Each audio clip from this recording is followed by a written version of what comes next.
Lala, Burara, kwento ni Excel Tikiangco at guhit ni Tintin Pantoja. Lorela ang buong pangalan niya. Lala ang palayo niya. Pero sa bahay, ang tawag sa kanya ng mami niya ay Lala Burara. Lala! Ang burara mo talaga! Nakakalat pa rin ang mga damit mo sa sahig. Ilabas mo na nga yung science project mo. Gusto mo bang lumaki pa yan dito? Sigaw ng mami ni Lala. Araw-araw, ganito ang maririnig sa bahay nila Lala. Lala Burara, maglinis ka nga! Sigaw ni mami. Opo, maglilinis na po ako. Sagot ni Lalang nakasimangot. Ilang araw na kitang inuutusan na maglinis. Tingnan mo ang kwarto mo, parang kural ng baboy. Sumigaw ang mami ni Lala. Sabay na inabot sa kanya ang walis at pandakot. Lala, ang burara mo talaga. Maglinis ka nga.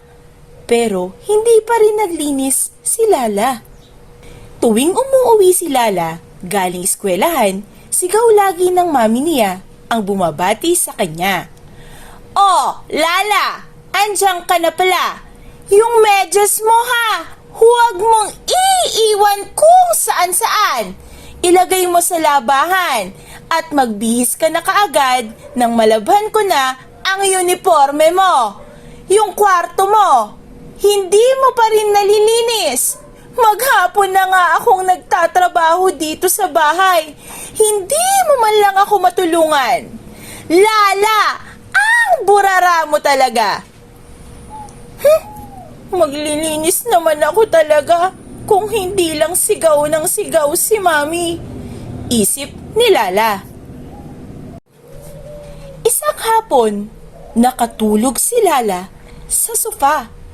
Nang magising siya, laking gulat niya sa kanyang nakita. Mahaba at makakapal na baging. Gapang ito ng gapang kung saan-saan.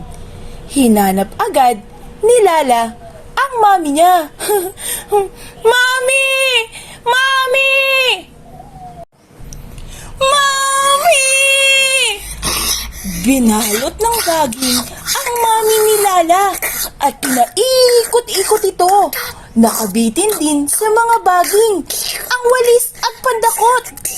Lilinisin ko sana ang kwarto mo. Iyak ni mami.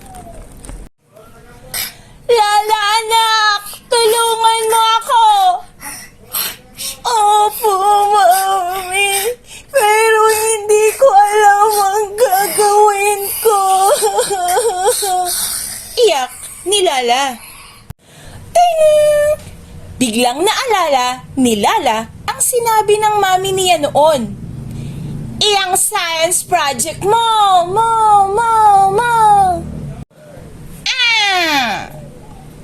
Pumasok si Lala sa kwarto niya. Pilit siyang hinablot ng isang mabangis na baging. Buti na lang, nakatakas si Lala at mabilis na nahanap ang kanyang science project. Dito nga galing ang mga baging. Stomp! Pilit na binunot ni Lala ang baging, pero napakalaki at napakabigat nito. Naalala ni Lala, mamamatay ang halaman kapag naputol ang ugat nito. Tulad ng isang asong naghuhukay, mabilis na binungkal niya ang lupa mula sa paso. Pinilit niyang binunot ang mga ugat. Namatay ang baging. Mabilis na tumakbo si Lala sa mami niya. Ligtas na tayo, mami! Sigaw ni Lala. Mula noon, nagsumikap na si Lala na tumulong maglinis ng bahay. Hindi na rin siya tinatawag ng mami niya ng Lala Burara. Isang gabi, Nadinig ni Lala ang kanilang kapitbahay na pinapagalitan ng nanay niya. Carlo! Ang kalat-kalat mo!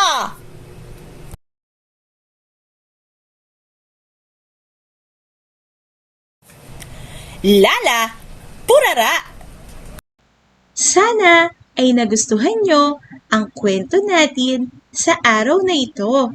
Hanggang sa muling kwentuhan!